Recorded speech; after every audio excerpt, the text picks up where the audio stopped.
Կալիֆորնիան պաշտոնապես թույլ է տվել մահացու հիվանդ մարդկանց, որոնք պահպանել են առողջ դատողությունը, բժշկի օգնությամբ ինքնասպանություն գործել։ Կալիֆորնիայի նահանգապետ Ջերի Բրաունի ստորագրած օրենքը ողջունել են ազատ ընտրության իրավունքի կողմնակիցները։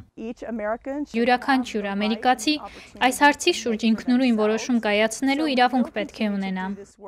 Իր որոշման մեջ նահանգապետ Բրաունը, որը նախկինում կաթողիկ դպրոցում է սովորել, նշել է, որ անբուժելի հիվանդություն եւ մահացու ցավեր ունենալու դեպքում ինքն անձամբ կնախընտրեր կյանքին վերջ տալ։ Կալիֆորնիայում նման օրենքի ընդունման վրա մեծ ազդեցություն է ունեցել 29-ամյա Բրիթնի Մեյնարդի օրինակը, որը ուղեղի քաղցկեղ ուներ եւ ցավերի սկսվելուն պես որոշել էր կյանքին իր խոսքով արժանապատիվ վերջ տալ, ինչի մասին հայտարարել էր հեռուստատեսությամբ։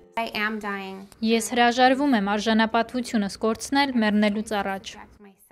Եկեղեցականներն ու հաշմանդամների կազմակերպությունները, սակայն, այդ որոշման դեմ են արտահայտվել։ Մարդուն օգնելն ինքնասպանություն կատարելու հարցն անընդունելի է, պնդում է կաթողիկ եկեղեցին։ Հիշեցնենք, որ առաջիններից մեկը, ով դեռևս 1990-ականներին անբուժելի հիվանդ եւ ցավերից տառապող մարդկանց օգնում էր ինքնասպանություն գործել, ամերիկահայ բժիշկ Ջեք Քևորքյանն էր, նույն ինքը բժիշկ մահը, որն իր ապօրինի գործունեության համար 1999-ին դատապարտվեց սպանություն կատարելու համար եւ ազատ արձակվեց միայն 2007-ին ներում ստանալուց հետո։ Քևորքյանի գործը, սակայն, անբուժելի հիվանդ եւ ծանր ցավեր ունեցող մարդկանց ինքնասպան լինելու իրավունքի մասին քննարկումների սկիզբը դրեց ամերիկյան հասարակության մեջ։ Արման Թարջիմանյան, Ամերիկայի ձայն, Վաշինգտոնից։